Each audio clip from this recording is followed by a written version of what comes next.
kan terjadi di DKI begitu. Gubernurnya kan Mas Anies, ya tentu kader-kader DKI meneriakkanlah Anies AHY, AHY Anies gitu. Kalau tadi bisa jadi Jawa Timur bisa aja tuh Anies Khofifah, atau di Jawa Tengah misalnya Anies Ganjar, di Sumut bisa beda lagi. Kepemimpinan di Indonesia harus memiliki keberlanjutan. Ada yang dulu baru jalan, lalu diteruskan. Ada yang dulu tidak jalan, dibuat berjalan. Memang bernegara begitu bukan? Semua yang dikerjakan untuk kesejahteraan rakyat, bukan untuk tunjukkan siapa yang paling hebat. Kecuali memang yang dicari memang hanya tepuk tangan, ya silakan saja. Kaum miskin dibantu. Itulah mengapa ada subsidi, ada BLT. Bukan untuk menghambur-hamburkan uang, tetapi untuk membantu masyarakat kita yang lemah. Dulu dihina-hina BLT kita, betul? Apa tuh BLT hanya untuk menghambur-hamburkan uang negara, betul? Dibilang kita tidak punya cara lain, padahal itulah cara yang paling bijaksana untuk membantu rakyat kita yang kecil, betul?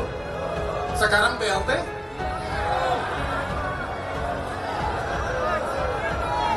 it's okay. Sesuatu yang bagus kalau dilanjutkan kan nggak apa-apa, betul? Kalau dibilang siapa politisi yang lebih ngotot pengen nyapres melebihi Anies, menurut saya itu adalah AHY. Ya kenapa? Karena Anies memang ngotot pengen nyapres, itu semua juga tahu.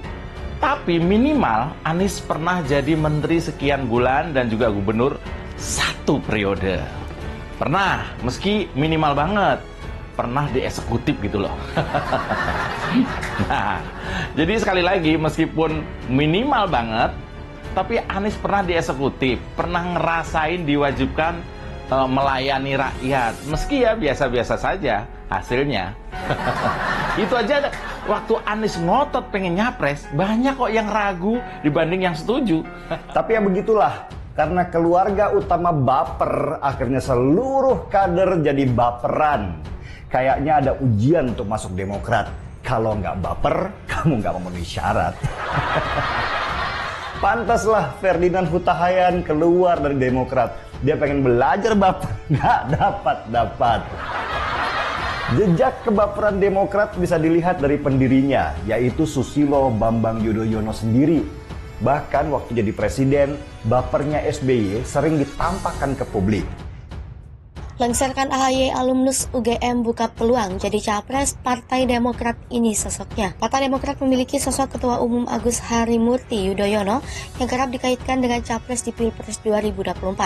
Namun bukan hanya AHY, Gubernur DKI Jakarta Anies Baswedan juga ternyata masuk radar partai dengan lambang bintang bersinar 3 arah itu.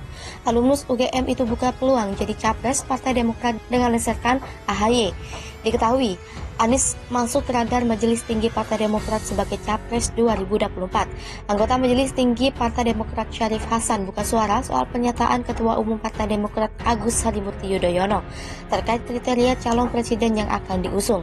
Kata Syarif, nama Gubernur DKI Jakarta Anies Baswedan masuk dalam kriteria sebagai Capres Partai Demokrat. Terlebih, kata Syarif, Anies Baswedan memiliki wawasan yang mempunyai kesamaan dengan Agus Harimurti Yudhoyono. Kendati begitu, proses penetapan Partai Demokrat mengusung Anies Baswedan masih dalam tahap finalisasi dan pembahasan internal Partai Demokrat. Oleh karena itu, dalam pidato kebangsaan Agus Harimurti Yudhoyono, Partai Demokrat belum membeberkan siapa nama-nama sosok yang diyakini layak maju sebagai capres atau cawapres. Pengacara sebut Putri Candrawati jalani pemeriksaan tambahan usia wajib lapor. Pengacara Putri Candrawati Arman Hanis mengatakan istri IJ Ferdy Sambo telah menjalani wajib lapor sekaligus dilakukan pemeriksaan tambahan. Putri tidak ditahan usai ditetapkan tersangka kasus dugaan pembunuhan berencana Brigadir Nofriansah Yosua Huta Barat alias Brigadir J. Sementara untuk waktunya, Arman menyebut kliennya melakukan wajib lapor dengan hari yang tak menentu. Meskipun diketahui, Putri dikenakan wajib lapor 2 kali dalam seminggu. Di samping itu, terkait pemeriksaan, Arman tidak bisa menjelaskan materi apa yang dimaksud dalam pemeriksaan tambahan itu. Pasalnya, dia menyebut pemeriksaan itu masuk dalam ranah penyidikan. Sekedar informasi, tindakan wajib lapor itu dilakukan menyusul keputusan pihak kepolisian yang tidak menahan Putri. Alasannya subjektif penyidik atas nama kemanusiaan karena Putri Candrawati masih memiliki balita. Meski tidak ditahan, katanya penyidik telah melakukan pencekalan terhadap Putri Candrawati. Sejauh ini, dalam kasus pembunuhan berencana Brigadir J, total ada 5 tersangka, antara lain Baradae alias Richard Eliezer Pudiang Lumiu, Bribka RR alias Ricky Rizal, Kuat Ma'ruf alias KM, Irjen Ferdy Sambo alias FS, dan Putri Candrawati alias PC. Pada kasus ini Baradae dijerat dengan pasal 338 KUHP tentang pembunuhan junto 55 dan 56 KUHP. Sedangkan Brigadir RR dan KM dipersangkakan dengan pasal 340 KUHP tentang pembunuhan berencana subsidiar pasal 338, junto pasal 55 dan pasal 56 KUHP. Sementara Ferdy Sambo dipersangkakan dengan pasal 340 subsidiar pasal 338, junto pasal 55, pasal 56 KUHP. Selanjutnya, Putri Candrawati disangkakan dengan pasal 340 KUHP, junto pasal 55 dan pasal 56. Berkas kasus Ferdy Sambo telah diterima. Kejagung kerahkan total 73 jaksa periksa kasus. Kejaksaan Agung mengerahkan 73 jaksa usai terima kembali berkas kasus Ferdy Sambo di Bareskrim Polri. Kepala Pusat Penerangan Hukum Jaksa Agung RI, Ketut Sumedana, mengatakan bahwa pihaknya telah menerima kembali berkas kasus Ferdy Sambo yang sempat dikembalikan ke Mabes Polri. Berkas atas nama tersangka Ferdy Sambo diterima pada Rabu 14 September 2022 atas kasus pembunuhan dan pembunuhan berencana atau pasal 338 KUHP dan 340 KUHP.